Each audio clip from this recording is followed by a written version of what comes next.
Hello, hello, hello. It's Wednesday and time for my Leadership Minute. Today I would like to speak a little bit about anger. Have you ever noticed how many angry people there are around? Truth to be told, when we are stressed, we become very different people. And it's important to have a strategy in place because obviously feeling angry doesn't serve us and we lose our productivity. So what can you do?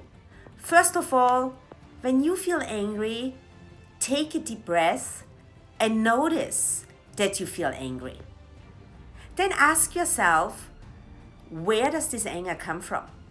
And do I want to feel this way? Hopefully your answer is no. And if your answer is no, then do everything within your power to shift focus. Very simple strategy, so why don't you try it? This was my thought for today, and I will see you next week again. Until then, be happy, be healthy, and be at your best.